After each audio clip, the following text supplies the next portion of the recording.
Hi hello எல்லாரும் எப்படி இருக்கீங்க? இது இர்விங்ல இருக்க பிக்கினர் வாலா அப்படின்ற ஒரு ரெஸ்டாரண்ட் தாங்க ஃப்ரெண்டு ஃபேமிலியோட சேர்ந்து வந்திருக்கோம். இது டெல்லியில ரொம்ப ரொம்ப ஃபேமஸ் ரெஸ்டாரண்ட் அப்படின்னு சொல்லியிருக்காங்க. ஸோ இங்கே இருக்கு ட்ரை பண்ணி பார்த்துரலாம் அப்படின்னு சொல்லிட்டு தான் வந்திருந்தோம். மத்தியானம் பார்த்தீங்கன்னா ஹெவி லஞ்ச் சிக்கன் பிரியாணி சாப்பிட்ருந்தோம் ஃப்ரெண்டு வீட்டில். ஸோ அதனால் லைட்டாக டின்னர் மாதிரி சாட் ஐட்டமாக சாப்பிட்றலாம் அப்படின்னு சொல்லிட்டு தான் வந்தோம். ராஜ் கச்சோரி வந்துட்டு நம்ம நிறைய ரீல்ஸ்லலாம் நாங்கள் பார்த்துருக்கோம். ஸோ அப்போவே டெம்டிங்காக இருக்கும். அதுதான் நாங்கள் பார்த்தோன்னா ஆர்டர் பண்ணியாச்சு. அப்புறம் சமோசா சாட், பன்னீர் பராத்தா, பானிபூரி இது எல்லாமே நாங்கள் ஆர்டர் பண்ணியிருந்தோம். வந்தது 8 பேர். ஆனால் 4 டிஷ் தான் ஆர்டர் பண்ணியிருந்தோம். ஏன்னா ஏற்கனவே சொன்ன மாதிரி பயங்கர ஹெவி லஞ்ச் அப்படின்றதுனால. ஸோ இதெல்லாம் சாப்பிட்டுட்டு ஜீரணமாகறதுக்கு ஒரு லைம் சோடாவும் வாங்கியாச்சு. ஸோ அந்த பானிபூரி வந்துட்டு தனியாக தான் நமக்கு கொடுத்துருந்தாங்க. உருளைக்கிழங்கு ஸ்டஃபிங்கோடையும் அதுக்கப்புறம் பானியோடையும் ஸ்வீட் அண்ட் காரம் ரெண்டுமே சேர்த்து கொடுத்துருந்தாங்க.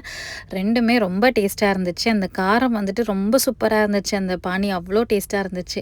அது மாதிரி அந்த ராஜ் கச்சோரியுமே பார்த்திங்கன்னா அந்த வீடியோவில் பார்க்குறதுக்கே நமக்கு டெம்டிங்காக இருக்கும். அவ்வளோ டேஸ்ட்டாக இருந்தது.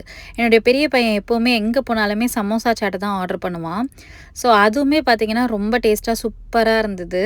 அதுக்கப்புறம் பன்னீர் பராத்தா அவ்வளோ ஃப்ளேவர்டாக அந்த அரோமா செம்மையாக இருந்துச்சு அதை எடுத்துகிட்டு வரும்போதே. ஸோ அதை சாப்பிட்டு பார்க்குறதுக்கும் அந்த ரைத்தா அந்த ஊறுகாவோட ரொம்ப டேஸ்ட்டாக இருந்துச்சு. நாங்கள் அங்கே சாப்பிட்ட அந்த 4 டிஷ்ஷுமே பார்த்திங்கன்னா ரொம்ப டேஸ்ட்டாக இருந்துச்சு. ஸோ நீங்கள் இர்விங் பக்கத்துலையோ இல்லாட்டி கொஞ்சம் தள்ளி இருந்தீங்கனாலும் கண்டிப்பாக ட்ரை பண்ணலாம் அப்படின்னு தான் சொல்லுவேன். சாட் கிரேவிங் இருக்குது அப்படின்னா கண்ணை மூடிட்டு ட்ரை பண்ணுங்கள். கண்டிப்பாக எல்லாருக்குமே பிடிக்கும். அந்த அளவுக்கு டேஸ்ட்டாக இருந்துச்சு. இந்த வீடியோ உங்களுக்கு பிடிச்சிருக்கும்னு நினைக்கிறேன். இதே மாதிரி இன்னொரு வீடியோவில் சந்திக்கலாம்.